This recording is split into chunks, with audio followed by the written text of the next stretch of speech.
When something happens in our relationships and somebody gets hurt, let's say you got hurt or I got hurt, who is emotionally responsible for that?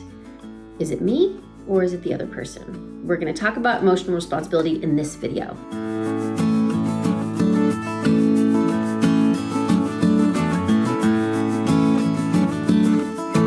I'm Stacy Rocklein, and I'm on a mission to eradicate loneliness. And I think that depending on how well we take emotional responsibility that is really ours to take, ours to own, can determine whether we stay connected with someone or not. Because if we do a poor job of this, it is a very good way to either not get people to show up for us or to push people away. And I think that's where we should start. Let's go to extremes of this situation.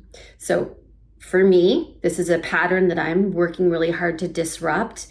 If my feelings get hurt, I generally will not tell the person about it.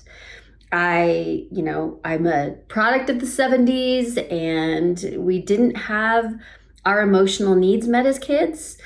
We didn't have people there present to help us deal with feeling afraid and humiliated and rejected and sad and all of those things. So we learn that our feelings are a problem for other people, that nobody wants to take care of us emotionally. And so we condition ourselves to not have needs, not have to come to the other person to bring our upset, not expect people to show up for us emotionally.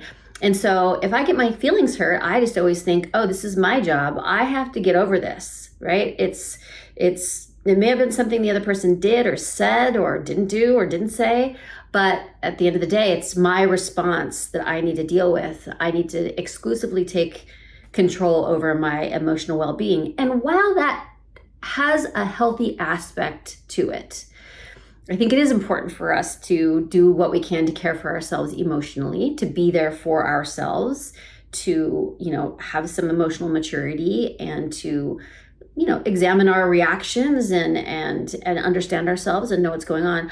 I also think that it can be very isolating. It's a very good way to feel lonely, to never bring things up to other people when we've had our feelings hurt. And the thing is, it's not like I'm mastering this anyway. If I get my feelings hurt and I'm like, okay, you got to just deal with that, Stacy, I will still be pulling away from the other person. I still put emotional distance between us because now my heart feels like they're not safe. And so I will, in the process of trying to get over it, I will emotionally disconnect, or I will physically connect, right? If it's just a situation where I feel like, okay, this person is not safe, I need to minimize the amount of time that I spend with them or the amount of interactions I have with them. So these are just recipes for loneliness and feeling like you're an island and you're by yourself and you have to deal with everything on your own emotionally. Now let's go to the other side of the spectrum. The person who takes zero emotional responsibility for what they're feeling. When they get their feelings hurt, it is all about the other person's fault. They are never responsible for their emotions and for their reactions. Like if you've ever had a rager in your life, their feelings get hurt, they don't know what to do, so they turn it into anger and they just push it out at everybody else. And that is, they just assume they feel bad, it's that person's fault, and so they're going to let them know about every single thing. They're going to rage outward. If you've ever had a friend who, kind of just constantly has issues with you, it is always coming to you and being like, you need to fix this or fix this or fix this or fix this or fix this. While some of that is always true in our relationships, if they are exclusively expecting you to do all of the emotional heavy lifting and they take zero responsibility, that is going to push you away.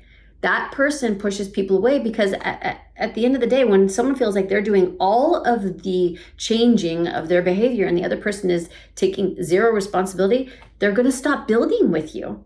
They're going to just be like, no, thanks. I will go somewhere else. So they both come with their problems. And I'm going to argue that if we can get somewhere in the middle, it's really showing, mature emotional responsibility. So something happens and our feelings get hurt. It's really important that we acknowledge that emotions are information. And so if we can know our feelings, and I will leave a link to the feel wheel so you can really identify what you're feeling, you can take a little time to examine what happened. Now, sometimes it is all us, right? Sometimes we're stressed or we had a bad day or the other person truly did not, do anything that would need a correction. It's just our thing. That's so okay to handle on our own. But other times, people are doing things that are hurtful to us, or they're not showing up for us in a certain way. And we need to be able to communicate that. And the benefit of it is by communicating with that person, they all of a sudden are like, oh, well, that's a behavior I do in my other relationships too. And maybe I should sort of work on that. That helps them everywhere in their connections. It helps them know us more deeply, understand, where our emotional landmines are, or what are the things that we're sensitive about, or, ways that they can avoid hurting us in the future. But also, we get to know them when we say, hey, this happened, and, I felt really, humiliated at that party when you did that, or whatever it is. The other person can explain to you what was happening for them. And then you have the chance to get to know them more deeply. So both people get to understand each other on a deeper level, especially if you can not get too reactive in the process. And also changes can be made so that it doesn't happen again in the future. So really, it's a lost opportunity to go to the extremes of the spectrum. When you go to the one side where you never share anything, you lose the chance to get to know someone, for them to get to know you, and for changes to happen that will keep you connected instead of having to disconnect because you feel unsafe. And on the other end, if you can do this instead of just dump everything on everyone else, that will also keep you connected, help you understand what's happening for other people, like open up your worldview that this is not all exclusively happening to you all the time, but that there are other people involved here. And then you will create more connection. And this is it. I mean, this is what we're going for. Connections to other human beings is how we are going to eradicate loneliness. So we have to know where the middle ground of emotional responsibility is, where we do take care of what is our emotional response that's happening internally from us, that is really, really our stuff. And where can we communicate and ask to get our emotional needs met so that the other person can meet us and we can stay connected, stay in communion with each other, and eradicate loneliness in the process. So make sure you grab the feel wheel if that would help you, and I will see you next time.